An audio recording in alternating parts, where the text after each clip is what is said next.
Once adored as the fun-loving Duchess who brought laughter to the royal family, Sarah Ferguson's life has become a cautionary tale. From palace prestige to scandal and shame, this is the story of how the Duchess of York fell from grace.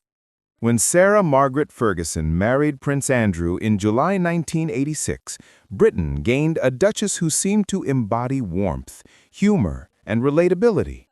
She wasn't the polished aristocrat the royal family was used to, but that's precisely why the public adored her.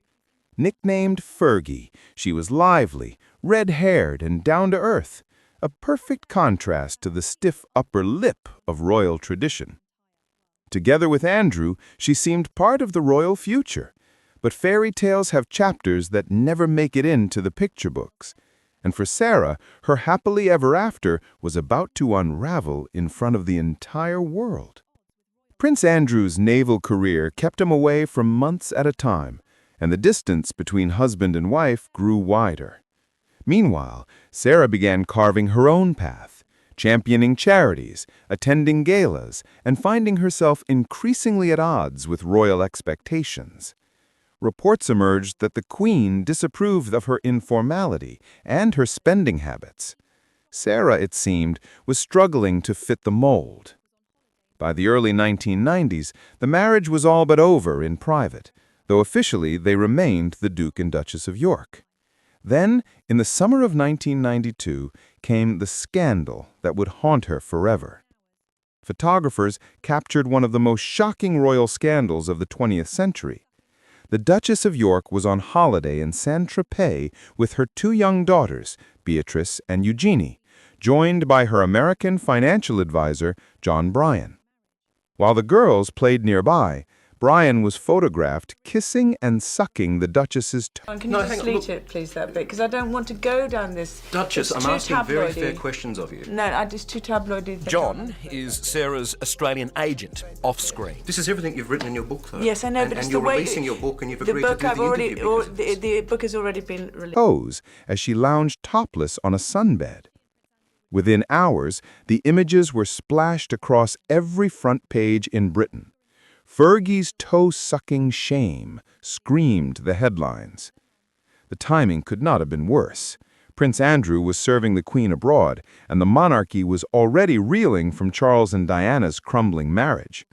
The royal family was said to be furious, and the Queen's summer retreat at Balmoral reportedly turned to chaos. That moment marked the beginning of the end for Fergie's royal life. Though she and Prince Andrew would remain legally married for another 4 years, the separation became permanent. She was no longer invited to official royal functions, and the public sympathy began to evaporate. From then on, Fergie's name would forever be synonymous with scandal. After the separation, Sarah was left to fend for herself financially. Without the steady security of royal funds, she faced mounting debt and questionable business ventures. Tabloids reported wild spending habits, lavish trips, and unpaid bills. Former staff described extravagant feasts where money was no object, even when it should have been. She sold her story to newspapers, took on commercial endorsements, and appeared on American talk shows to rebuild her image.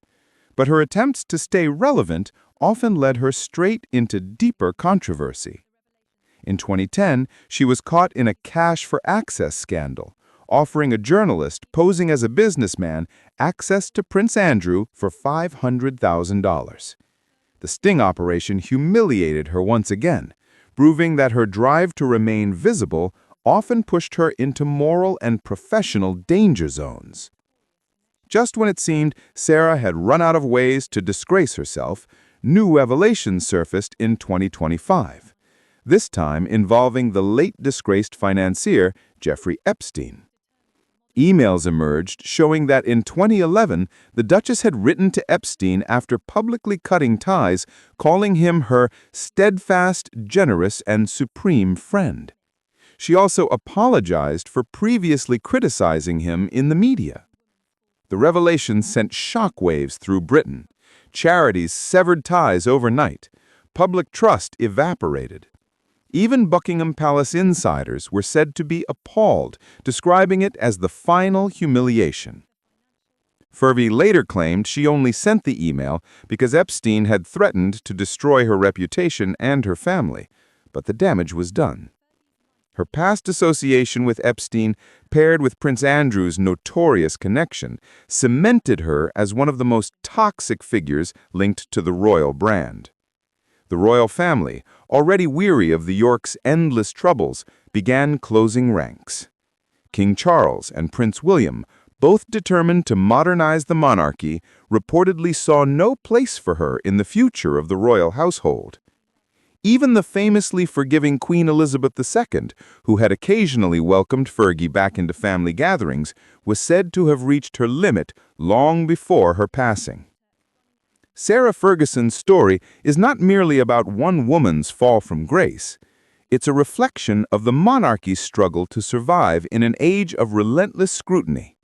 For decades, she has been caught between two worlds, royal prestige and celebrity desperation. Each misstep, whether financial, personal, or moral, pushed her further from redemption. From toe-sucking tabloid scandals to cash-for-access deals and Epstein emails, Fergie's life reads like a royal tragedy. And now, as the Duchess of York faces her final chapter in public life, one question remains. Can she ever truly recover? Or has her story already become a royal cautionary tale? Sarah Ferguson once told an interviewer, "I'm the most forgiving person I know, but forgiveness from the public and from the monarchy may be far harder to earn." The Duchess who wanted to be loved has become a symbol of scandal, excess, and regret. And perhaps in her downfall, she has shown how just fragile royal life can be. So, what do you think? Will Sarah Ferguson recover from this setback? Should she continue to reside at Royal Lodge? And most importantly, do you think the removal of Prince Andrew and Sarah Ferguson's titles is justified? Leave a comment and share your thoughts. And don't forget to subscribe for more royal news and updates.